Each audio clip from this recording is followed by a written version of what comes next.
Hello everybody, welcome to another episode of the Red Devils Disciples. It's your boy Rob here, and we're going to be talking about the Man United vs Everton game, which is playing today, and it's got an early kickoff, 12:30 kickoff, which it's a bit of a weird one, isn't it? It feels too early to be an actual football match that we want to watch, you know. But nevertheless, we're going to be watching it, aren't we? Because it's our team. So first of all, we're obviously at home, so it's at Old Trafford. Big shout out firstly to Højlund, who won Player of the Month. This month, for the month of February, you know, even though he's been injured and he's missed a game or two, he's still won Player of the Month. He was absolutely on fire for February, let's be honest, and for the back end of January too. Manu, big shout out, who got goal of the month too, for his goal where he won us the game in extra time. 6th versus 16th today. Don't be fooled by it. Everton had 10 points deducted and they're in 16th place. They would be tied in points with Fulham, so they've been 13th place at the moment. And we saw what Fulham did to us, not this last Premier League game, but the game before that. So it's one of those things where I think we need to not take this game for granted. We need a win. We've got Villa vs Spurs tomorrow, which is big. So we need to try and keep the pressure on them. We're currently 11 points behind Villa, and currently 6 points behind Spurs, but they have a game in hand, so we're basically 9 points behind them, taking away the Villa game. Best thing that could happen there is probably a draw for us, so we can kind of make up some ground on both teams. Not looking too good in terms of Champions League, guys. We need to really start getting on a run and start winning some games here. Otherwise, we're going to end up in the Europa League next year, which is not something we really want. Thursday night football, not in disrespect to Europa League, it's more about Thursday night football impacts, the Premier League weekend games more than anything else. But yeah, in terms of looking at the press conference, what happened? Eric Ten Hag was asked, do you see this season as a failure? 11 points behind 4th place, top 4, probably starting to look a little bit harder to get into. No trophies like last year, and his response was, we'll fight till the end. We will fight to the end. We've had problems. We'll have problems, and like any other season, we will keep fighting to the end. Yes, we've had issues in terms of injuries, but the players that we have are good players, and we will keep fighting until the very end. Is basically what he said. He was then pressed on this with asking about, you talked about your injuries and the other, but there are, some other teams have had something similar. So we're talking about Liverpool had injuries. We're talking about Arsenal had injuries. We're talking about City had injuries. Why were they able to keep the title race up and you weren't able to do that? And from there it became he started responding, and he said, look, no deal can deal with so many injuries, let's be honest, just take a time out of what he said. We've had our defensive line injured all season. We've had our midfield injured all until January. We've had key offensive players out, so it's not one of those things where you can't see. But he said, I'm not going to complain. But he did go on to say that, he does believe that these teams haven't had the level of injury that Man United have had this year, which is true. And then he went on to say, and he was interrupted by the reporter when he said, stop. Look at Liverpool last year. They had a similar injury rate to what we have had this season, and they couldn't cope with it either. They made a run towards the end when players started coming back, which is true. It's all true. It's all factual from Eric Ten Hag. And he's not wrong. He's not wrong. I think, there's this agenda right now where everybody kind of wants, every opponent fan kind of wants to point and laugh at Eric Ten Hag. Let me just stop you there. Eric Ten Hag has won 61 of his first 100 games at Man United. That's higher than Klopp did at Liverpool. That's higher than Arteta did at Arsenal. And that's with the injuries he's had and the bad run that he had at the start of the season. This was actually asked and highlighted to him in the press conference, and he said, well, what it does mean, rather than focus on the negative, because he was asked, did it derail your positive start? He said, well, it shows we're in the right direction. It shows that we have a very positive future, and it shows that we could easily have won 70 to 75 games. Now, I think 70 to 75 games might be a bit of a push, but I do think we could have easily won in the late 60s, maybe 70 games. And that is a very promising stat for us to have as fans. There are no... not even Sir Alex Ferguson had those numbers, he's the highest winning manager in Man United's history in the first 100. So we've got to look at the positives here, and this is why I would stick with Eric Ten Hag. He did say, I don't make any excuses, we go with what we have, basically. He was asked about letting Reguilón go in January, which is a very good question. And even Eric Ten Hag acknowledged, is a very good question. But he says that he was assured in December that he would have 2 fit left backs in January. And he goes on to say, you know what, at the end of the day, if I have 2 fit left backs there, why would I keep so many? Sorry, I'm just moving the mouse around and seeing this coming out there. Why would I keep these left backs? At the end of the day, he said, you're always going to disappoint the third left back, which he's right, you will. And he said the last thing he wants is to have 2 players playing and have the third one there who's perfectly capable of playing in the Premier League, as we've seen in his recent loan move. Sitting on the bench, unhappy, disturbing the dressing room. Not that Reguilón would ever disturb the dressing room, because he did seem like an absolute professional. But ultimately, he wants to play. Players that are not playing are unhappy. So he said, after all of that, I decided to let him move on, which is more than fair. But focusing a little bit on the game today, right? We got Sean Dyche's Everton. It's going to be a tough game. I think it's one of those situations where Dyche has done absolutely incredibly since he came into Everton last year. Are they doing great this year? No, but are they doing what I would expect from an Everton team, or with the current Everton team, or Everton team of years gone by? Yeah, probably, let's be honest. Comparing a few stats, we scored 37 in the Premier League, they've scored 29. We've conceded 39, they've conceded less than us with 27. I want to focus on our stats more than Everton, because Everton are Everton. Look, we need to stop playing. Eventually, we're going to have to start imposing ourselves on teams, right? We have a -2 goal ratio. And it's not because we've conceded a ridiculous amount of goals. It's because we cannot score goals and we are struggling on the offensive side. We had a period where Højlund was fit in the last 2 months, where all of a sudden we were scoring goals again. He's gotten injured, and that's sort of derailed that a little bit. And we've seen it with scoring 1 goal a game.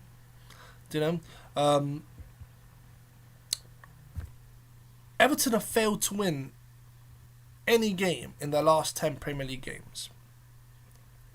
That's the longest winless streak any team has had this season. And we need to take advantage of that and make sure we're not the ones that they use to bounce back and springboard upon, which a lot of teams have used us as a springboard in the past.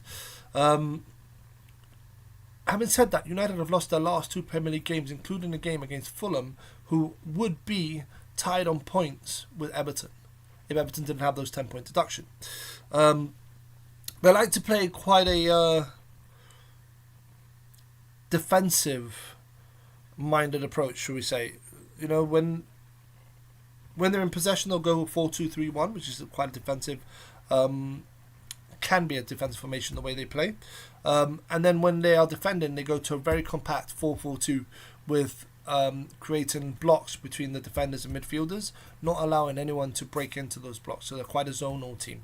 They're not going to follow players around. They're going to hand off players to each other, and we should take advantage of that. We've got speedy wingers that like to crisscross in and out, and wing backs which like to overlap. Obviously on the left back position, we probably won't have that today, but Dada can exploit that at the right back. And what they like to do is play long balls. They lead the league in long ball attempts.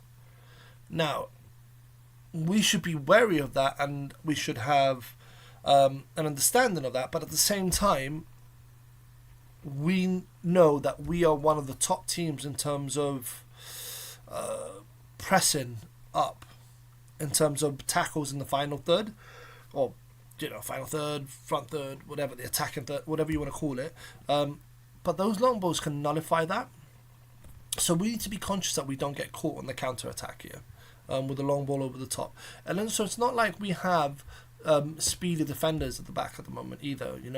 Chances are we'll probably be going with Lindelof, Varane, Evans, because we don't have anybody else back at the moment, which we'll go into in a minute. But form at the moment, United last 5, won 3, drawn 0, lost 2. We don't really do many draws, do we? Home games, 1, 2, drawn 1, lost 2. It's very similar. Last 5 and the last 5 home games. You've got to understand, obviously, we throw in City in there, throw in the Fulham game, but before that we were actually on a decent run of form. We're doing really well, and we need to try and find a way to get back to it. And I think the key is going to be Højlund coming back, and I do know that. But in the meantime, we need to hold it down, you know. And you look at Everton's last 5, in general, 1-0, drawn 3, lost 2. There is no way we should be losing to this team today. Last 5 away games, 1-0, drawn 3, lost 2. We should be exploiting this. We should be getting a win. We should be getting a comfortable win today. Is it going to be easy? No, it's Everton. Everton, Scousers, you know, hate the Manx, let's be honest. So they'll probably step it up, you know, today, because it is, while it's not the derby that United Liverpool is, it's still a Scouse team, you know. And yes, we like Everton more than we like Liverpool, but that's irrelevant right now. It's still a Manx versus a Scouse, you know. Last 10 between us, we've won 6, we've drawn 3, and we've lost 1. That's a pretty good record. We should be looking to win today's game. Squad news. Forson is added to the injury list. He's dropped out. No players back today. So far, no additional injuries. Evans and Rashford towards the end of the City game are back. You know, there was a concern about them, but they're back. However, promising news probably for next week, where it looks like Maguire, Aaron Wan-Bissaka and Højlund will be back for the Liverpool game, which, you know, is very promising. In terms of our lineup, I've gone with Onana in goal for obvious reasons. At the end of the day, we don't really have a better choice at the moment. I thought he could have done better against City. You know, that second Foden goal, he probably should have saved it. I feel like he's a bit of a liability when it comes to shot stopping, and with his feet, and anything that goes close to him by his feet, he struggles to get down to, which is really concerning for me, because I think the number one job for a goalkeeper is to shot stop, essentially. You know, like, he doesn't look particularly comfortable at claiming crosses. He tends to clatter into people. He looks okay with his feet. It's not setting the world alight. How many balls has he pinged out off the pitch? But at the moment, we don't really have a better choice. So I think Onana starts. In front of him, I've gone with back four. I would keep from the City game. It's the one that I said that we should go with. Lindelof down the left. We don't really have a better choice. We have Amrabat that could play there, but Amrabat seems to be severely lacking in pace to play at the left back in the Premier League. Evans and Varane, big, strong. You know, we play a bit of a lower block today, which I suspect we will. They can deal with long balls, head them away, take control of that. This is a game built for Maguire, though. I'm not going to lie. It's just a shame that he's not fit at the moment. And then Dalot down the right, who we can use to exploit whoever plays that right wing, which I suspect will probably be Anthony today, is what I think. In front of them, I would go with Casemiro and Mainu. Mainu's been out of favour for the last 3 games, but I think this is a game that they would both enjoy. Big, strong guys, long balls, taking control on the counter-attack, forward passing. You know, I think this is a game built for them. So I think it's one of those situations where I would play them. Bruno today, I feel will get a lot of the ball, and I want to see him taking control of the game. Bruno hasn't been in a great run of form over the last couple of months. I would say this year he's not really got into the gears that we know Bruno can get into, but again, we don't really have much of a choice. Matolman could play in that position too, but he's not really a creative player. He kind of slows us down. You know how I feel about Matolman. Like, I like him. I think he adds to the game, but I think he's better coming off the bench in the last 15 minutes where you shove him up front and say, get in there and get a goal. And almost reminds me a little bit of Ollie coming off the bench, where you see Ollie coming off and go, oh, there's something that's going to happen here. Ollie was a better player. Sorry, Matolman. He was. Matolman is more of an athlete, shall we say. And as that athlete, when players are tired and he comes in, he does tend to up the energy, you know, and so forth. It's just what I've seen from him is his intensity level in midfield doesn't match intensity levels of opponents, and that leaves us quite vulnerable. Wingers, I've gone with Garnacho down the left, Anthony down the right. I feel like Anthony on the right wing would be a good shout today. I think he will get a lot of freedom in there, and this could be a good game for him to play. I feel the same with Garnacho, but they're going to have to attack players, and that's where Anthony struggles. He struggles on his right foot, and it's a bit of a concern. But at the end of the day, unless you're going to go with Diallo down the right, which I can see happening, don't get me wrong, there's not really much of an option there. And then up front, you're going to have to stick with Rashford, because I think that at the moment he scored in the last game. He seems to be finding a little bit better form than he had been in the previous months. I think up front, the problem I have with him is he's just his energy levels. And I know that he's an attacking player. I know that offensively, when he's on the ball, he does attack players and does do his thing. I just think defensively he lets us down a little bit, which is a bit of a shame, because actually Rashford has been my favourite player at United for years. It just seems like lately I don't know what's happening to him. He's just, his effort isn't as high as it used to be. Although having said that, last year when he had a great season, it wasn't like he was chasing people down non-stop either. He was just finding the right positions to be in on the offensive side, and always seemed to be at the right place at the right time. That's part of luck. That's part of form. That's what tends to happen. In terms of Eric Ten Hag's team, the change I can see happen is probably Scott McTominay starting instead of Mainu. For some reason, Mainu's out of favour at the moment. I don't see much else changing there. Could potentially throw in Amrabat in mid, but I think today's a game that we need to dominate, and Amrabat didn't have a great game against City. Obviously made the mistake against to give Højlund the goal. I don't know what happened there, but yeah, the miscommunication between him and Casemiro, I think it was. I don't remember off the top of my head. And he just gave the ball away in a really poor position. I'd rather him blast it out and not take the chance. This is the Premier League. This isn't Serie A. You cannot take time on the ball in there. You're going to be hunted down.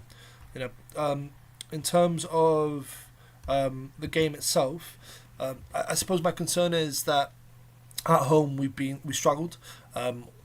When we tried to take games to teams, we've been struggling lately. We struggled to be dominant and take over a game.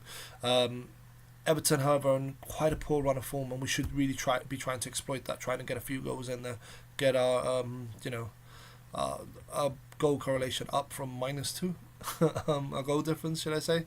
And they're going to be playing long balls, and my concern is on the counter attack, because we will try and dominate today, because it is at Old Trafford. On the counter attack, we've got quite slow defenders. Balls over the top might be an issue today, so I expect Ten Hag to play a slightly lower block today, which I understand. But offensively, we do need to explode and hit them on the counter attack, because Everton will happily sit back and take the draw today. Prediction wise, I actually think today we will open them up. And I think the final score will be 3-0 today to Manchester United. Yes, it's optimistic from me, but I've just got a good feeling about this game. Three things that I do want to see is take control of the game, be patient and ruthless up front, and the reason for that is because at some point we do, like I said before, we do need to start dominating teams, and we also need to start converting our chances. We're getting a lot of chances, way more than the goals that we're scoring suggest, and we really need to start putting the ball into the back of the net. Defensively, however, I want to be aware for those long balls, as I've already mentioned. We've got quite a big, or I'm suggesting that we're going to have quite a big, strong back line, so we should be able to deal with those over the ball, those long balls, those over the top balls, if we play a lower block, and don't get caught out. And then the third point that I would make is, look, we've heard this phrase thrown about by Eric Ten Hag, every game is a final for us. It is, so play like it's a final. We cannot lose. If we don't win, you can kiss Champions League goodbye. It's as simple as that. So hopefully in a few hours I'll be sitting here talking to you, telling you, you know what, great game, we won, happy days, 3-0, that's the dream. But we'll see what happens at the end of the day. It's an early game, we've got about an hour and a bit till kickoff. I hope you're watching, and hopefully I'll see you in the post-match review. Have a lovely day, guys. Speak to you soon. Please don't forget to like. Don't forget to like, share, and subscribe, and turn on notifications.